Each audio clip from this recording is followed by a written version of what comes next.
Hello, and welcome to the Data Engineering Podcast, the show about modern data management. When you're ready to build your next pipeline, or you want to test out the project you hear about on the show, you'll need somewhere to deploy it, so check out our friends at Linode. With 200 gigabit private networking, scalable shared block storage, and a 40 gigabit public network, you get everything you need to run a fast, reliable, and bulletproof data platform. If you need global distribution, they've got that covered too with worldwide data centers, including new ones in Toronto and Mumbai. And for your machine learning workloads, they just announced dedicated CPU instances. Go to dataengineeringpodcast.com/Linode, that's Linode today to get a $20 credit and launch a new server in under a minute. And don't forget to thank them for their continued support of this show. This week's episode is also sponsored by Datacoral. They provide an AWS native, serverless data infrastructure that installs in your VPC. Datacoral helps data engineers build and manage the flow of data pipelines without having to manage any of their own infrastructure. Datacoral's customers report that their data engineers are able to spend 80% of their work time invested in data transformations rather than pipeline maintenance. Raghu Murthy, founder and CEO of Datacoral, built data infrastructures at Yahoo and Facebook, scaling from mere terabytes to petabytes of analytic data. He started Datacoral with the goal to make SQL the universal data programming language. Visit dataengineeringpodcast.com/Datacoral today to find out more. Are you working on data, analytics, or AI using platforms such as Presto, Spark, or TensorFlow? Check out the Data Orchestration Summit on November 7th at the Computer History Museum in Mountain View, California. This one-day conference is focused on the key data engineering challenges and solutions around building analytics and AI platforms. Attendees will hear from companies including Walmart, Netflix, Google, and DBS Bank on how they leveraged technologies such as Alluxio, Presto, Spark, and TensorFlow. And you will also hear from creators of open source projects including Alluxio, Presto, Airflow, and Iceberg, many of whom you've heard on this show. Use discount code PODCAST for 25% off of your ticket, and the first 5 people to register get free tickets. Register now as early bird tickets are ending this week. Attendees will take away learnings, swag, a free voucher to visit the museum, and a chance to win the latest iPad Pro.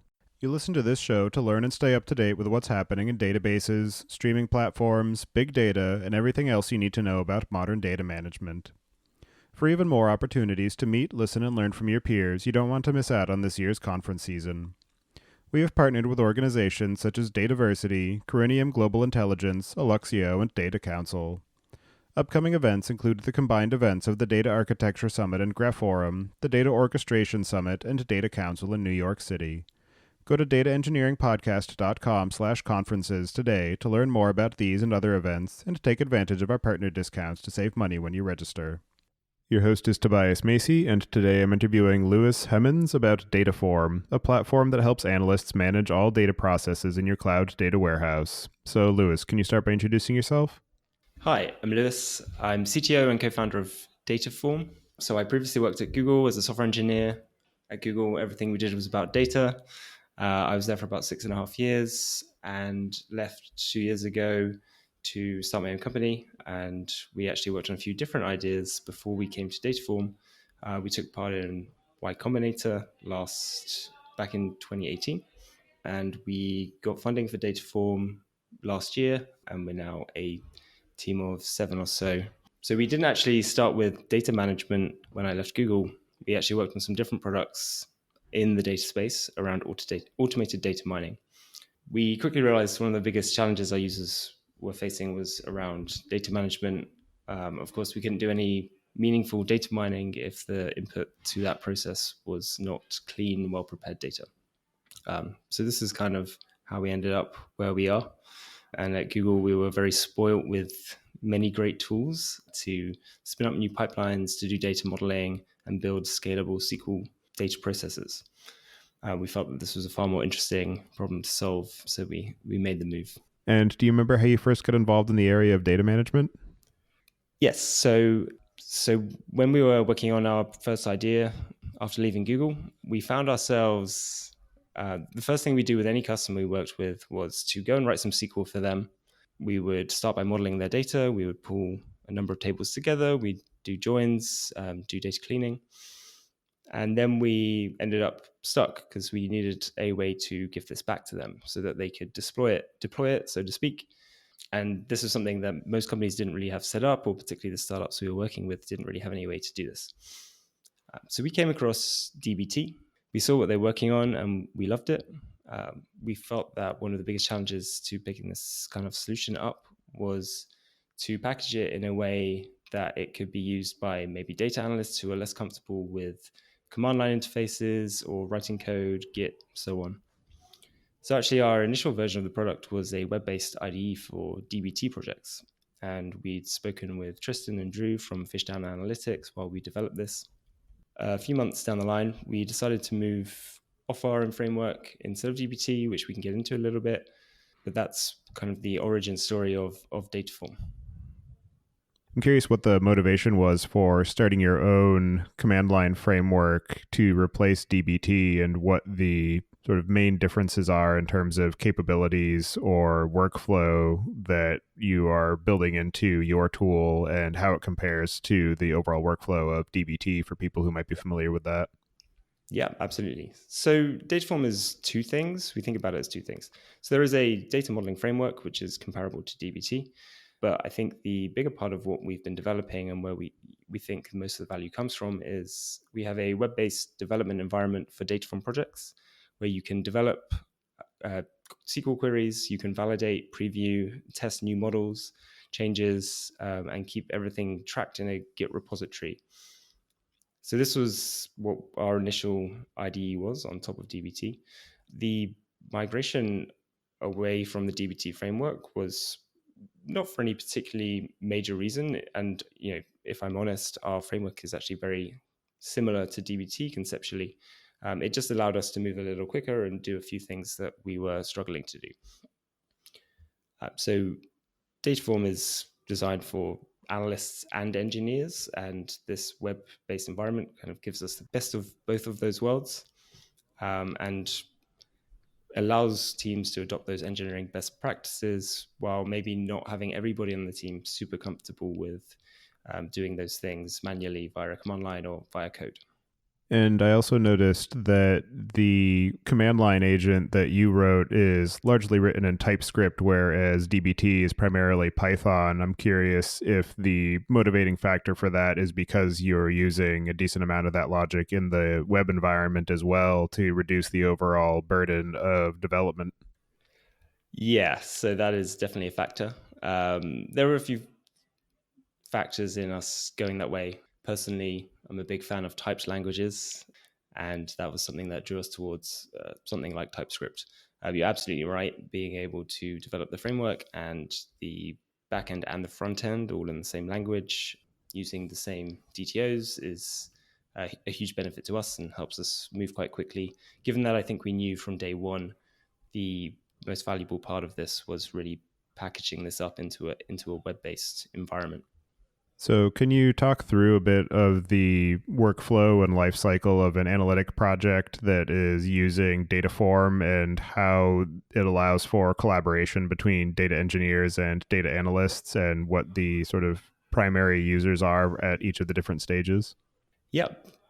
So we see the shift at the moment. I mean, I think DBT's driven this definitely, and engineers have been doing this for a long time. But to have all of your everything version controlled and tested is extremely valuable, and that is where a lot of the core value from these software engineering best practices comes from.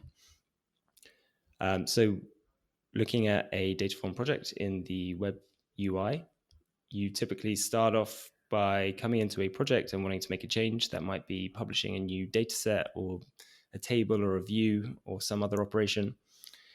You create a new branch, which can be done directly from the UI, and then you can start writing SQL in what looks like your standard code text editor. The query that you write will be compiled and validated as you write it. So we'll actually test your query against your warehouse.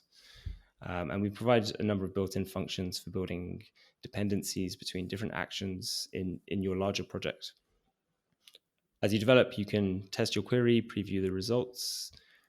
We allow you to run portions of your pipeline in isolated development schemas so that you're not overwriting production as you develop new changes. And then there's a few things you can do on top of that. So One of the core features, which seems to be a big selling point for data modeling frameworks in general, I think, is the ability to write tests and assertions about your data. So to make sure that the query you've written actually does what you expect it to do. Maybe previously you would have just run the query and had a look at the results and checked. But if you actually want to put in a test that will fail in the future if somebody comes along and breaks it, then you can write an assertion. You can write documentation for data sets to describe the table as a whole or column level descriptions. Or you can override other settings like the schema, the name of the data set tags, set up schedules. So finally, when you're finished, you can take all of these changes that you've made. You can commit them directly from the web UI or from the command line interface if you're doing it manually, push them to production and to your GitHub repo, and Dataform will pull those latest changes and those will be deployed to production. And you mentioned that a decent amount of the utility of a tool such as Dataform is that it helps to encourage and enforce best practices such as versioning and testing.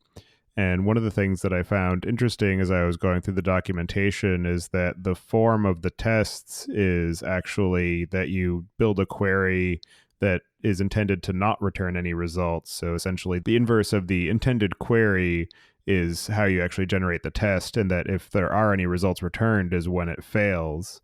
So I'm just curious if you can talk through some of the challenges or how users have found that in terms of being able to understand conceptually how to build effective tests, and how the continuous integration, continuous delivery workflow manifests in the context of data warehouse management using tools like Dataform. Yeah, so the concept of an assertion is a bit jarring at first. In practice, it's simply a lot easier to write these kind of checks to look for broken rows in your data than to look for the presence of something. This is a concept DBT had, and actually it was also a concept we had in similar platforms at Google. So I think that kind of learning hump can be got over quite quickly. When it comes to CI/CD, so I guess we should break these out. Continuous integration, obviously, as part of that process that we talked about, when you're making a change to your data pipeline, I don't think we always think about it as software, but it is software. You want to test that actually works, and you want to make sure that those assertions pass. Doing CI in data environments can be tricky because data pipelines can take a very long time to run. It could be several hours before you get a result back for a particularly large project. So that makes CI tricky, and we can do some clever things to try and speed that up. For example, running your entire pipeline in a staging environment where only 1% of the data is processed, or where we don't materialize any of the results, we simply create views. So there are a few things we can do there. When you actually build your Dataform project as well, there is a validation step going on as you write SQL and develop the project. So we will check for obvious errors such as circular dependencies, which we can catch before you commit and push those changes to production. So this all kind of helps with CI in general.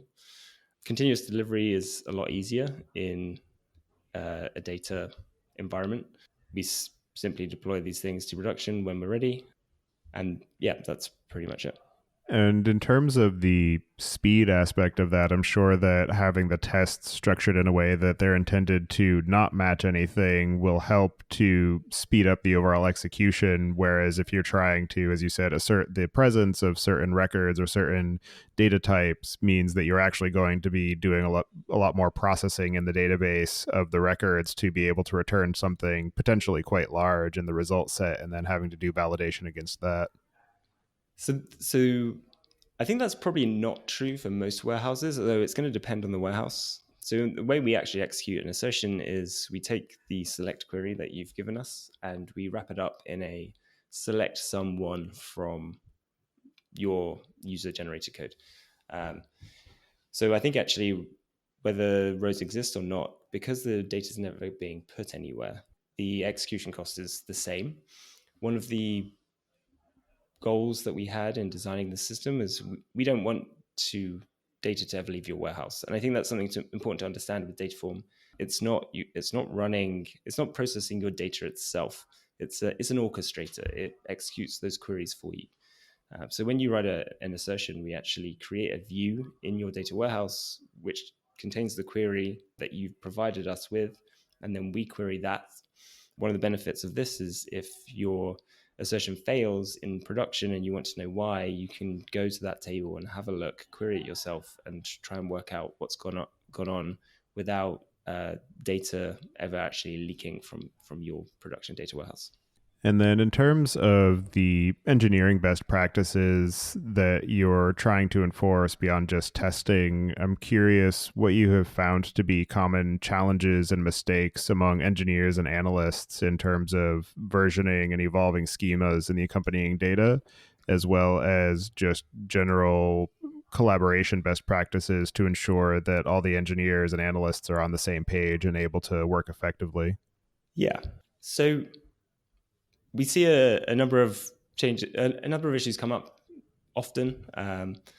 Typically, when people have moved from a non-data warehousing world, maybe working with more traditional warehouse or database like MySQL or SQL Server, I think a lot's changed about how to think about this stuff. This was definitely something that we were very used to at Google.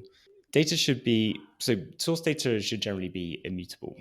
When you're reading data from logs, transaction logs or event logs from your website, that data should ideally never change. And similarly, when you're reading data from a database, you ideally want to read that in a way that you have a full history of everything that has changed. So when we come to transforming the data and producing derived data sets, which is what you're primarily doing with a product like Dataform, you want to be able to build those derived data sets from scratch.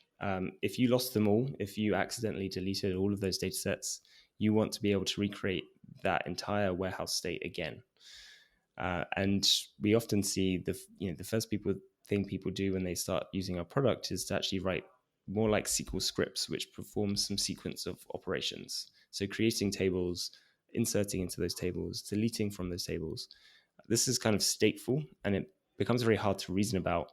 And I believe Drew mentioned this on the DBT podcast, where ideally you want to be a bit more declarative. Every data set should ideally be a select. There are some situations where this doesn't work, GDPR probably being the main issue there. But the closer you can get to having your data sets being declared in that way and to not mutate state or insert new rows, then the easier it is to reason about them and make sure that your entire data pipeline is reproducible. So coming on to some other things that we see, I think SQL adoption is growing, and I think the power of modern warehouses is enabling that. We definitely see some people still kind of falling back to processing data with Python, NumPy, R. There's a problem with scalability here. They're simply never going to be as fast as doing a comparable thing in SQL. They're usually limited to a single machine or some RAM limitations, whereas you can comfortably process terabyte data sets with BigQuery or Snowflake. So that's a habit that I think we perhaps see. I know myself as a software engineer, I want to fall back to what I know and what I understand. But moving this stuff into SQL, using UDFs where you can, actually opens up a lot of possibilities. When it comes to schema evolution, I think a lot of these challenges go away if you get these first things right. So having immutable source data sets and having reproducible transformations of those data sets and having all of your code in one place makes it much easier to make mass changes across those systems because you remove the state. It's much easier to change a data set and all its dependencies in a single pass. And schema evolution becomes a bit less of an issue. At some point, scale does become an issue, and you can start looking at approaching those schema changes in a backwards compatible way. And this is similar to how you might approach this problem in software engineering. For example, we have many different microservices. They might get released on different schedules, and you want to make sure that they can continue to talk to each other as that software rolls out.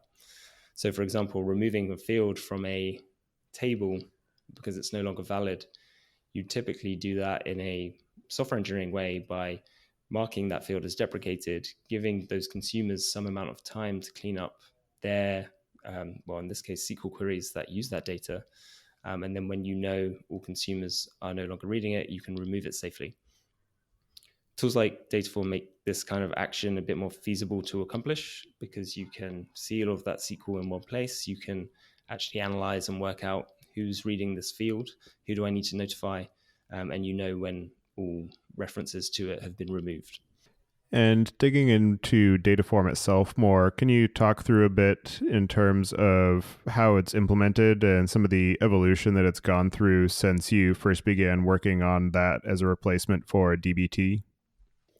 At a high level, the Dataform framework takes a Dataform project folder containing SQLX files, which is a format that we've created, as well as JavaScript files, custom user code, and it outputs a big JSON object.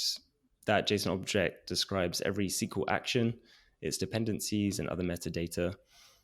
So unit tests, assertions, column descriptions, tags, those are all contained in this one data object, which is no longer user code, it is declarative. So we actually break the Dataform process down into a few different stages. The first stage is compilation, where we produce that first JSON graph.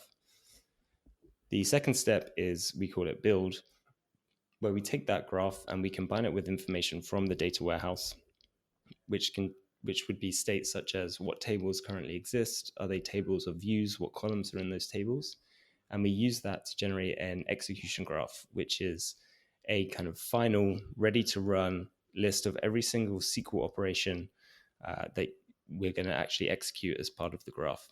So this is the difference between those two graphs is one contains select statements and the second one actually contains the create, delete, alter table statements, the boilerplate that tools like Dataform avoid you having to write and think about as a user. So finally, when you have that graph, Dataform can execute that graph and will execute nodes in parallel and warn you if anything fails. It will run your assertions and tests and finally tell you what's happened. And via the command line, this is kind of all pretty printed out. And via the UI, we keep a track of those logs and we send you emails and notifications and all that stuff when something goes wrong.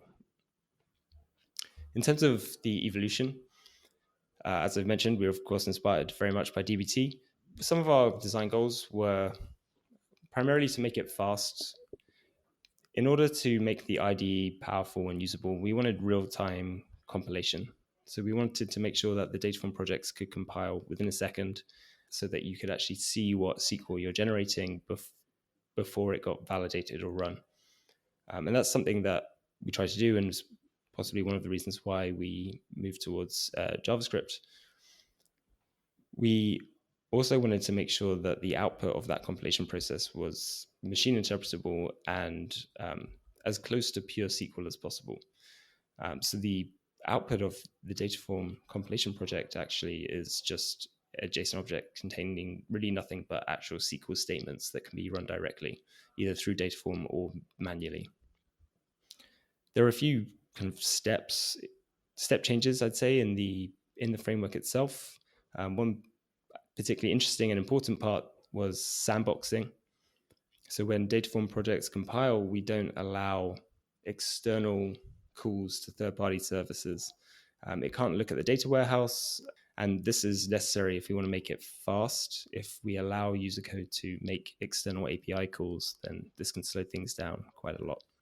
Beyond that, I'd say the two big changes we've added are support for unit tests for SQL queries, which is, again, one of those software engineering best practices that just hasn't really existed in the SQL world, and support for documenting data sets, which allows you to annotate fields and columns within your queries with descriptions or other metadata.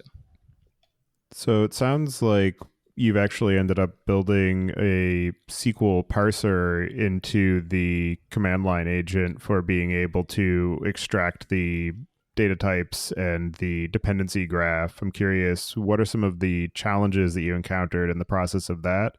And if there were any pre-built libraries that you were able to lean on to handle some of that overall capability?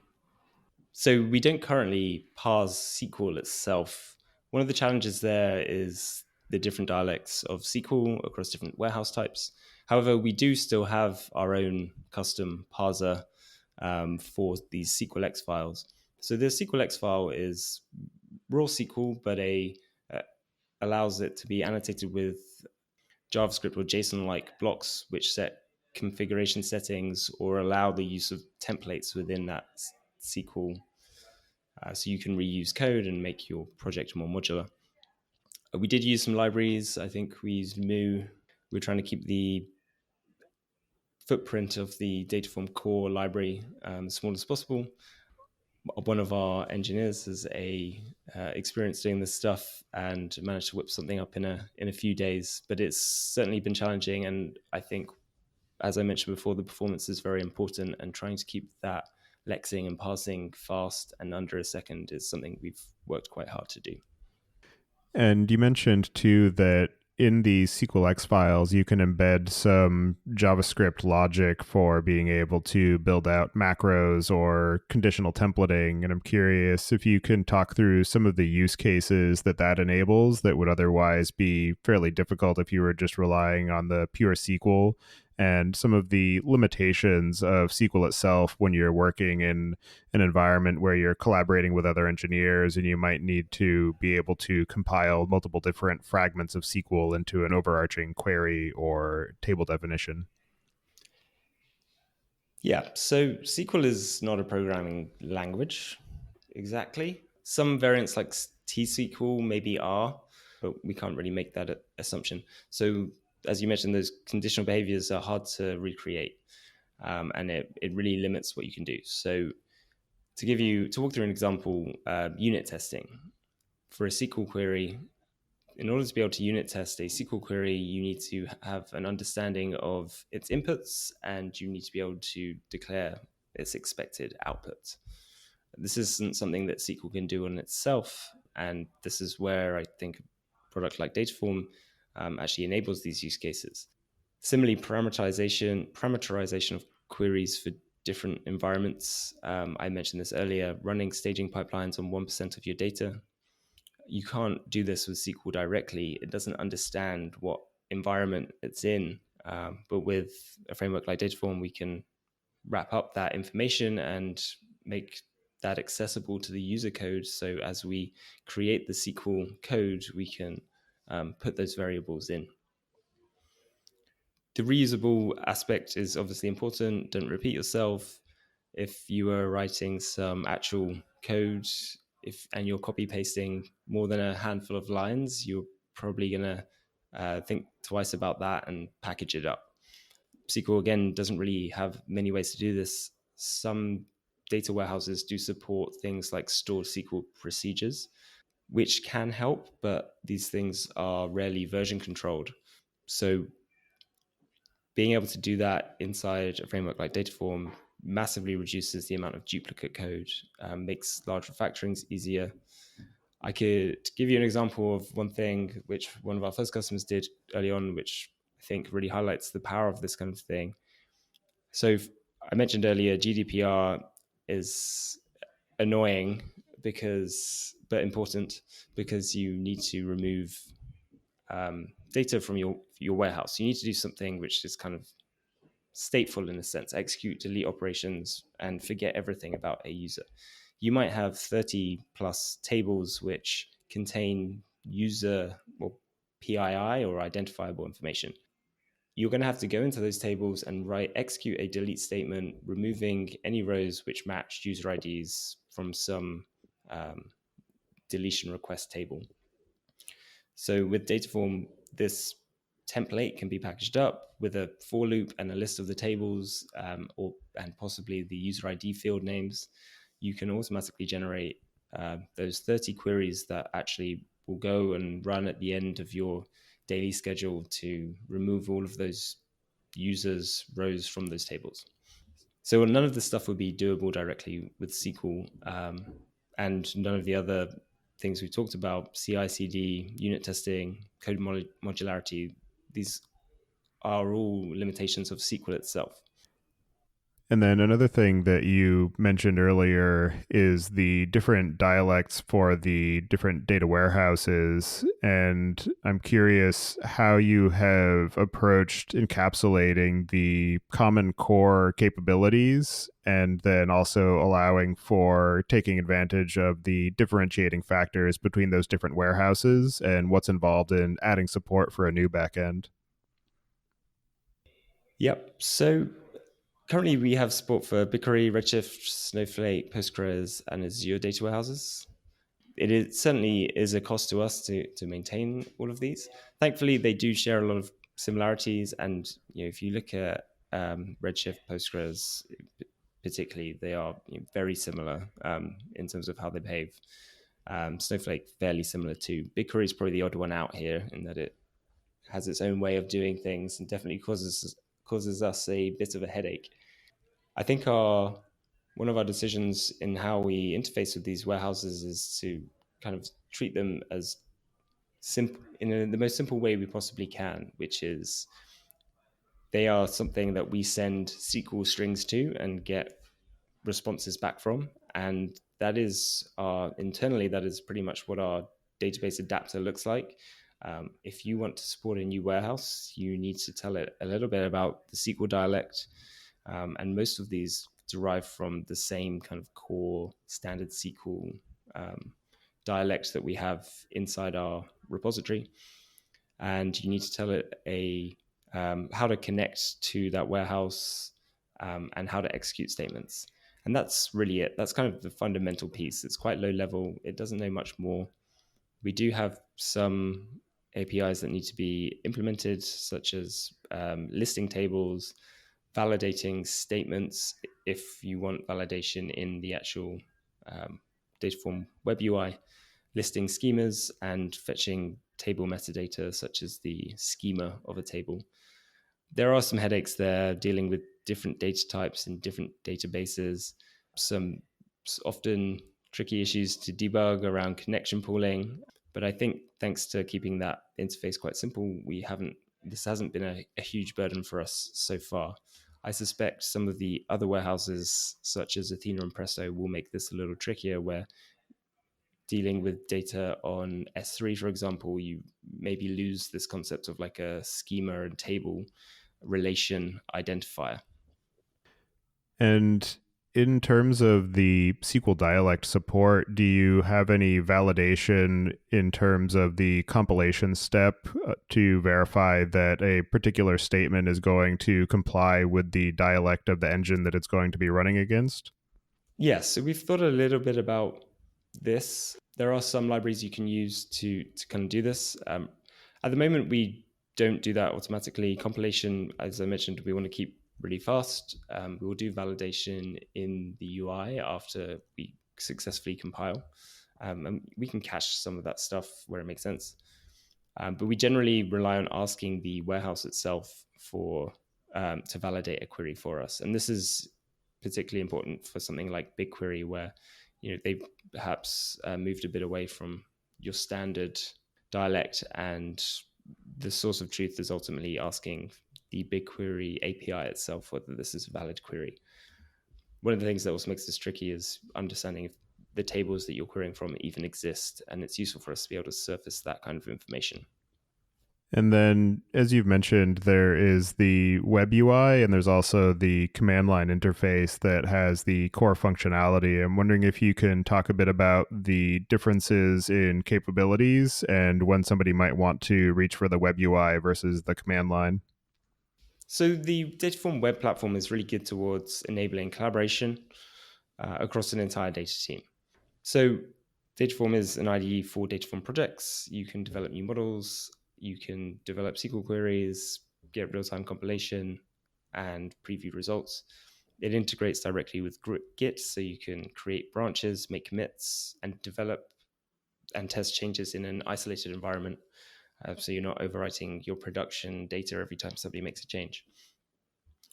It also wraps up some of the deployment pieces, so continuous delivery, scheduling, and logs, email notifications, all this kind of stuff you'd expect with a scheduler type system.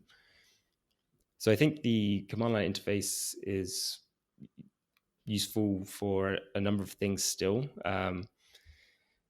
Because every project in Dataform is usually backed by a GitHub or GitLab repository, it's kind of up to individuals how much they want to use the IDE or not. And we see teams where maybe the software engineers or the data engineers are checking out that code themselves and making edits in their preferred IDE, and using the command line interface to test those changes. Whereas perhaps analysts are less comfortable doing that and would rather work in the web IDE itself, where they get a bit more real-time feedback as they develop queries. So I think you can kind of use both together, but the parts of the web platform which we think are particularly useful are the collaborative pieces, and that's probably where we've spent the majority of our time on, to make sure that analysts have a place to come and contribute to these projects without having to do things that they maybe feel less comfortable with. And what are the cases where Dataform is the wrong choice for a given project? Yeah, so I guess we talked a bit about how Dataform compiles projects. The only time user code gets executed in a Dataform project is during compilation and the generation of SQL queries, which means at runtime, we can't actually execute user code. So you can't pull from a third-party API, for example. For something like that, you still need to fall back to a system, perhaps like Airflow, where you can actually run user code at runtime. I'd say the other situation where Dataform really doesn't make sense is real time and streaming. I think that there are a few groups working on making streaming SQL dialects a real thing. And I know these are already being developed for Apache Beam and for Kafka. And this is something that I think we want to think about one day. But right now, if you need extremely low latency under, say, 5-10 minutes, which is probably the maximum you'd feasibly want to run a batch system on, then you want to look at doing something a little bit more custom. I think in practice, for the kind of use cases that we see people applying Dataform to, this isn't a problem. It's rare that you need sub 5-minute latency. There are features like incremental table builds, which allow you to kind of do micro batching in a sense. But for anything faster than that, real-time dashboards, then Dataform's probably not the right choice. And then in terms of your experience of building and running the Dataform project and business, what have you found to be some of the most interesting or unexpected or challenging lessons that you've learned? Yeah, so Dataform is a complex product and it's a complex idea. And I'd say we have a significant challenge trying to communicate what it is to our users in terms of value proposition, but also in terms of getting them started. So this is something that we've been investing a lot in and are continuing to invest in, is that initial onboarding experience when you come and sign up. Perhaps originally you were dropped in an IDE with an empty SQL editor and kind of expected to know what to do. And in practice, that just doesn't work. So we're having to invest a lot more than I think we ever imagined in making that process smooth and clear to new users. And we still do a lot of manual kind of hand-holding in that process. As a company, I'm not sure if there were many surprising things. Starting a startup is hard. Fundraising is hard. Building a team is hard. But also all rewarding. And I think the team is thoroughly enjoying the problem that we're solving right now. And one thing that I'm not sure if we mentioned explicitly is that the command line piece of Dataform is open source. And so I'm wondering what your governance policy is around that and how you're approaching the sustainability of that core framework as it relates to the business and the web application that you're building on top of it. Yeah, we think a lot about what the line to draw there is, and I think it's a tough balance to get right. Obviously, we do have a lot of features of the product which are closed source. I think one of the So this has happened. This has happened already, where we've had people not from Dataform come in and make a change to the open source repo. We want to make sure that they can add the features that they want or their support for their data warehouse without us having to support a number of changes in our proprietary systems too. So that gives kind of flexibility for people to come and change the very core part of the product, while we can still maintain control of the web platform, and they can still use that for the new features that they develop. And looking forward, what do you have planned for the near to medium term of Dataform, both on the technical and business side, as far as new capabilities or improvements? Yeah, so a lot of users spend a lot of time in our app, as it is their primary place for development of queries and SQL. So we're doubling down on that. I think in terms of the features we have, we're really supporting that core use case right now. And I'd say over the last 6 to 9 months, we've managed to get out most of the key blocking features for new users. I think right now we want to make sure that developing SQL and developing Dataform projects in the web UI is a really pleasant experience, that it's fast, it's snappy, getting rid of those edge case bugs of which there is a never ending stream of. I'd say beyond that, supporting massive data teams, this is really challenging. We have some big clients using our software with 200, 300 data models, but we are also speaking to clients with many, many more. And when you start looking at data processes in teams of analysts, which may be 100 or more, managing thousands of SQL queries and extremely complex data pipelines, then I think there are a lot of challenges that still need to be solved there. And we're trying to think a lot about how we deal with that. Some of these around maybe more enterprise things, fine-grained access control, data ownership, data governance, column level lineage.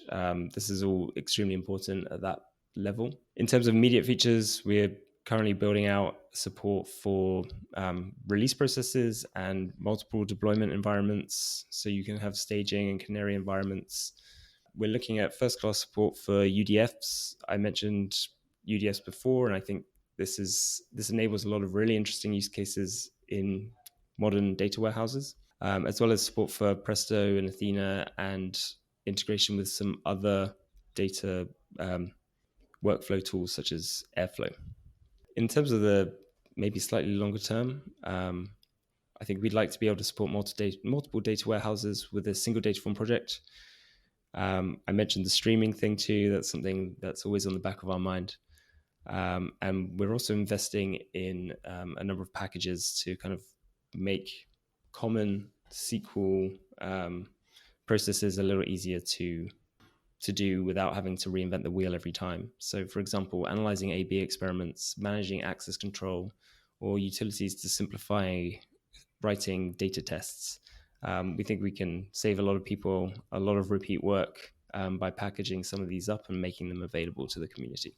Yeah, having the prepackaged data tests, I'm sure, would be quite interesting and useful, especially for cases where you're providing validation for some common data sources where somebody might be pulling from Google Analytics or maybe Twitter or LinkedIn, for being able to ensure that there's an appropriate schema or that you have some sort of common needs that are able to be encapsulated in those pre-baked tests. Yeah. So a good example of this is Segment. I think a lot of our users use Segment, and they often have the same set of data models that they are developing to build on top of the core Segment data sets, like sessionized tracks and page views. And this is quite hairy code. And if we can provide a kind of ready to go, tested package so that others can benefit from that, then I think that really builds up the ecosystem and the framework, and gives you a lot more value without having to write a lot of SQL yourself. Are there any other aspects of Dataform and data warehouse management in the context of data engineering and analytics that we didn't discuss yet that you'd like to cover before we close out the show? No, I think that's great. There's nothing else. Well, for anybody who wants to get in touch with you or follow along with the work that you're doing, I'll have you add your preferred contact information to the show notes. And as a final question, I would like to get your perspective on what you see as being the biggest gap in the tooling or technology that's available for data management today. So I say there's still I think we're bringing a lot of best practices and deployment processes to kind of SQL for those core data models. I think one of the areas where a lot of what we're doing with Dataform, where this doesn't apply, is in machine learning, where you still require slightly more custom approaches to building and deploying models. And we've definitely spoken to a lot of people who are having to invest heavily in how they develop and deploy machine learning models in a kind of reproducible way, again, following those software engineering best practices. So this is definitely an area that I kind of expect or hope to see a lot of innovation in over the next few years. Well, thank you very much for taking the time today to join me and discuss the work that you've been doing with Dataform. It's definitely interesting to see that there's more innovation going on in this space of ensuring repeatable processes and best practices for engineering in the context of data warehouses and leaning on SQL capabilities. So I'm excited to see where you take the business and where the overall space ends up. So thank you for all of your efforts on that, and I hope you enjoy the rest of your day. Great. Thank you very much.